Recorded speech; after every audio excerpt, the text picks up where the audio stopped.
एक बार की बात है, एक छोटे से गांव में एक आदमी रहता था। उसके घर के पास में एक पहाड़ था, जहां पर वो रोज सुबह जाता। उस पहाड़ पर थोड़ी देर के लिए वो बैठता, फिर वापस आ जाता। तो रोज की तरह वो सुबह सुबह जा रहा था। पीछे से उसका छोटा सा बेटा आया। उसने आकर के उसका हाथ पकड़ लिया और कहा कि आज मैं भी आपके साथ चलूंगा। उसने पहले तो उसको थोड़ा सा समझाया और मना किया।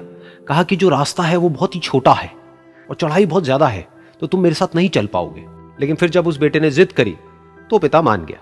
तो दोनों पहाड़ पर चढ़ने लगे। पिता ने बेटे का हाथ कस के पकड़ा हुआ था। लेफ्ट साइड में पहाड़ थे, राइट साइड में खाई थी और रास्ता बहुत ही छोटा था।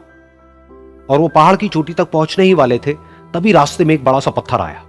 क्योंकि पिता उस रास्ते पर रोज आता था, तो उसको पता था कि वहां पे पत्थर है, तो वो साइड से निकल गया। लेकिन जो बेटा था उसका ध्यान कहीं और था, तो उसका घुटना जा करके उस बड़े से पत्थर पर टकरा गया। तो फिर उस बच्चे के मुंह से एक चीख निकली। और जैसे ही वो चीखा, उसकी आवाज उन पहाड़ों में गूंजने लगी। इससे पहले उस बच्चे ने कभी भी अपनी आवाज की गूंज नहीं सुनी थी, तो उसे समझ नहीं आया कि क्या हो रहा है। वो अंदर से थोड़ा सा घबरा गया। उसे लगा कि शायद कहीं कोई है जो छुप करके उसको देख रहा है और उसका मजाक उड़ा रहा है। फिर उस बच्चे ने बोला, कौन हो तुम? कौन हो तुम? तो जब उस बच्चे ने इस गूंज को सुना, उसे गुस्सा आ गया।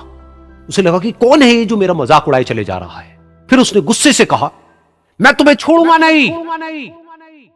और फिर जैसे ही उसने इस गूंज को सुना, वो घबरा गया। उसके पिता समझ गए थे कि क्या हो रहा है। उसने अपने पिता का हाथ कस के पकड़ लिया और उनसे पूछा, कौन है ये जो मुझे इतना तंग कर रहा है? कौन है ये जो मुझे इतना डरा रहा है? तो उसके पिता थोड़ा सा मुस्कुराए और उन्होंने खाई की तरफ देखा और जोर से बोला, मैं तुमसे बहुत प्यार करता हूं। ये सुनकर वो बच्चा हैरान हो गया। उसे समझ नहीं आया कि हो क्या रहा है, कि वही इंसान जो उसका मजाक उड़ा रहा है और उसको तंग कर रहा है, वो उसके पिता को बोल रहा है कि मैं तुमसे बहुत प्यार करता हूं।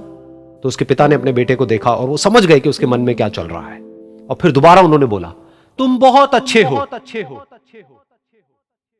और ये सुनकर उनका बेटा भी थोड़ा सा मुस्कुराया और पूछा अपने पिता से कि ये क्या हो रहा है। और फिर उसके पिता ने अपने बेटे को समझाया, ये जो आवाज तुम सुन रहे हो ना, ये किसी और की नहीं है, ये तुम्हारी ही आवाज है जो कि पहाड़ों में गूंज रही है। और तुम्हें अपनी ही आवाज सुनाई दे रही है। जैसा तुम बोलते हो ठीक वैसा ही तुम्हें सुनाई देता है।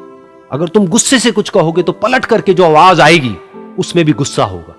लेकिन अगर तुम कुछ अच्छा कहोगे तो वो आवाज भी अच्छी होगी। बिल्कुल इसी तरह से हमारी जिंदगी में भी होता है। जैसा तुम अपने मन में इस जिंदगी के बारे में सोचते हो, ये जिंदगी तुम्हारे लिए बिल्कुल वैसी ही हो जाती है। अगर तुम मन ही मन अपने आप को ये बोलते रहोगे कि मेरी जिंदगी तो बहुत ही बुरी है, तो तुम्हारी जिंदगी सच में बुरी हो जाएगी।